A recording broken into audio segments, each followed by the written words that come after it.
Hello everyone. My name is Tunde-Adedipe Femi, and I'm making a video. This video is going to be speaking mainly about rape, sexual assault, a little bit about the mentality of the victim, or let me say their psychology, what sometimes goes on in their head when they have actually been raped or they have been sexually assaulted.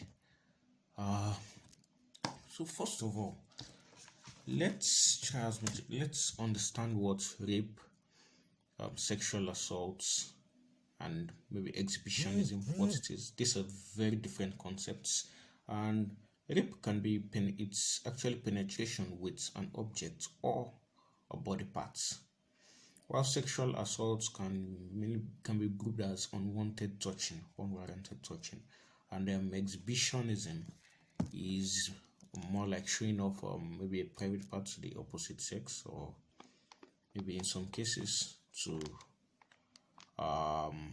the same sex, unwarranted show off.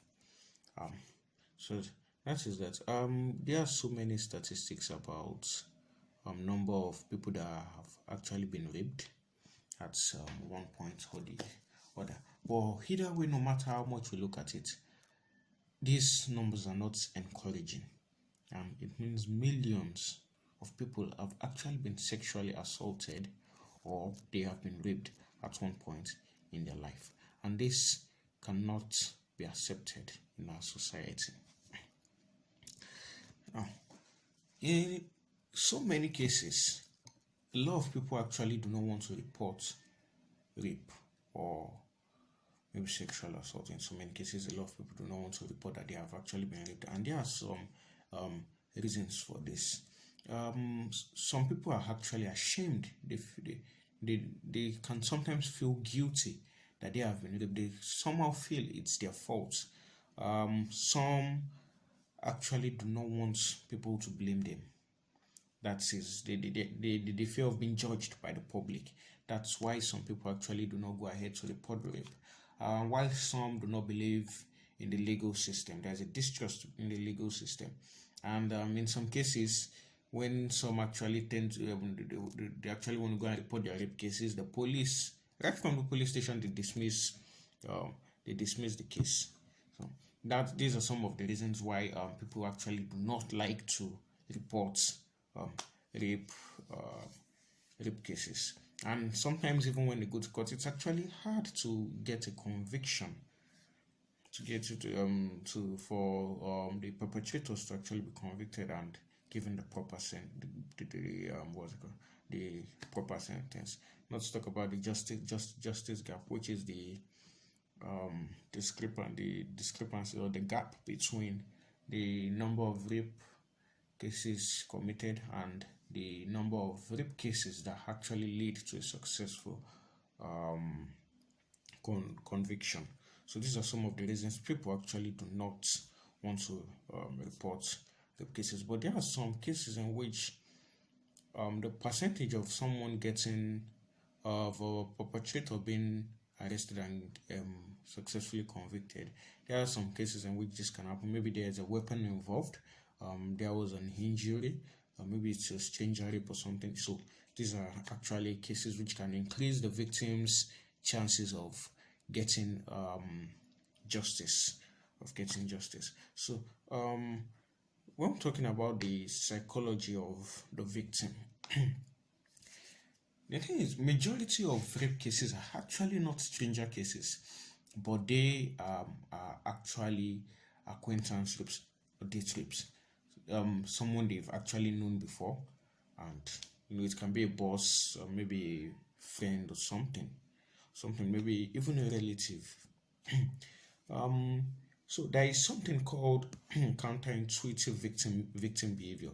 It's kind of a behavior which is exhibited something or the public would actually not expect that person to behave in that particular situation. Let me give a clearer definition.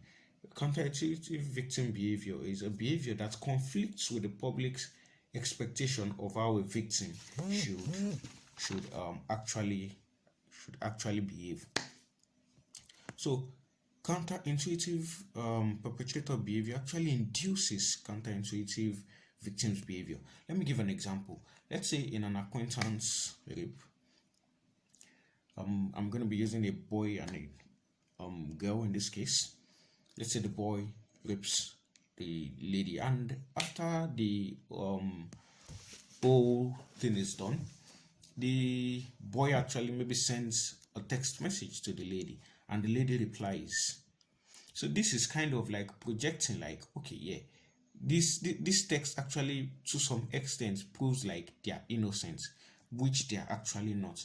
But this counterintuitive victim behavior, it's more like, oh, okay, this person has been my friend. You can still reply the message, and that is actually the counterintuitive victim behavior. So this is actually a tactic sometimes used by the perpetrators, which can seem like, oh, they actually didn't do anything, the whole sex was consensual, which it's actually wasn't.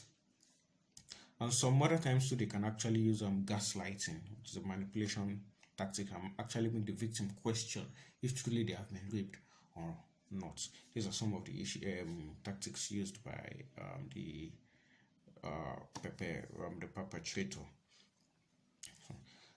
Another thing is, in the case of, or let me say, when a rape occurs or when it's happening, there is something called tonic immobility, because there are some cases in which people will be like, oh, why didn't you shout, why didn't you scream, why didn't you kick, why didn't you do this and that. There is something called tonic immobility. It's actually it's actually a brain function in which actually comes to play when your brain feels you're in danger or something. So it's actually muscle paralysis when in danger. That is tonic immobility, and that is why some victims cannot kick, they cannot move. They just feel, okay, if they should not move, if they don't move, they will be safe, nothing will happen, everything will be over quickly and all. This is actually called tonic immobility. And in some cases of acquaintance rape, some people actually don't feel like they were raped. Okay, for someone actually gave an example of something like a guy and a lady. They went to read, and then the guy invited the lady over to his place. Although the lady actually made it clear at first that there won't be any sexual relations in his place and all. And the guy agreed to this. But when getting to the guy's place, they actually started kissing. Consent. Started kissing, started rubbing on each other's body, and the guy pinned the lady down, choked her, and had his way with her. So,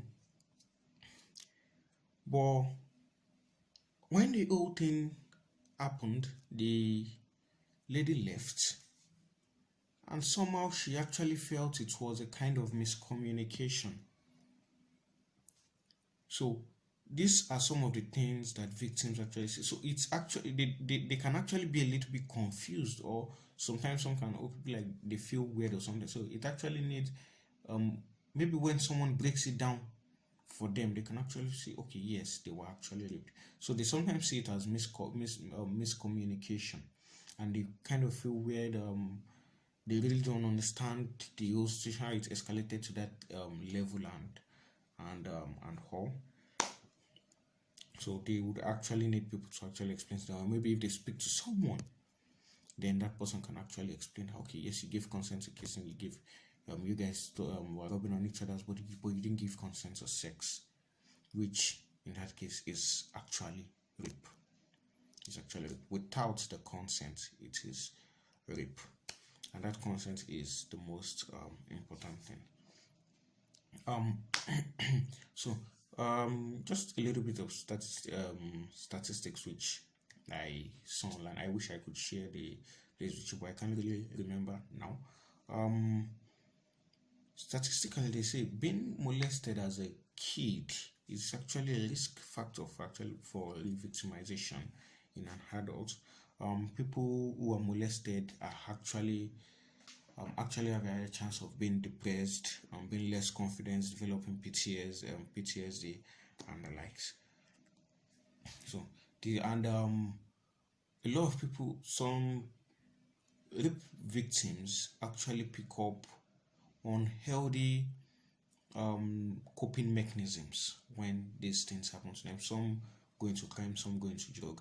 Although there are still some good coping mechanisms which some people go into. Some cope with writing, some do yoga, some do exercise, some do meditation, some do talking therapy. There's so many things, but still there are still a lot of people that drug or a life of crime actually becomes the coping mechanism, a kind of escape from a particular situation that has scarred their life.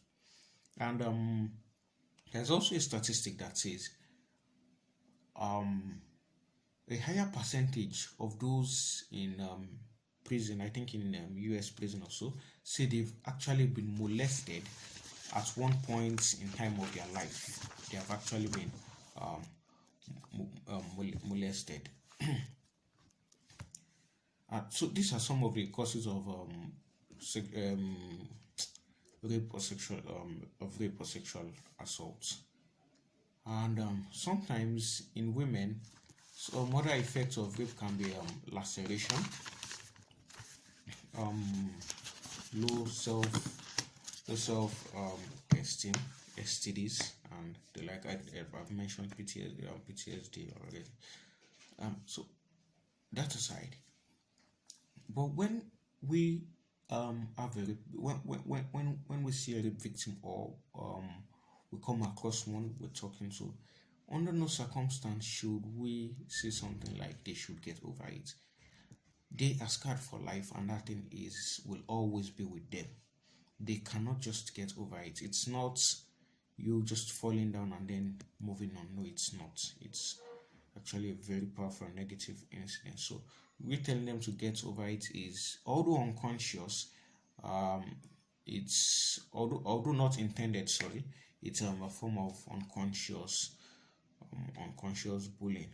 So the best thing we can do is create an environment where they feel they can talk, where they can relax, provide more and more support for them, because more support is equals less severe PTSD, and less support equals to more severe PTSD if the victim actually has post-traumatic stress disorder. So, those are some of the things. Another thing is this: when a lady has been raped, she can actually go into pretend normal mode. For example, when, let's assume you're walking down the street, then you fall, and people are like, "Oh, sorry, hope you're okay," and then you stand up, you dust yourself, and like, "Yeah, I'm fine, I'm okay," even though you have injuries on your body. You can actually be like, "Yeah, I'm fine," not thinking about injuries at that moment. At that moment, you might not think about the injuries. All you want to do is just put the incident behind you, dust yourself up, and move on. The same thing actually happens in rape cases. You have victims who go into pretend normal mode after a rape case. They just like they want to put that thing behind them and just try as much as possible to move forward.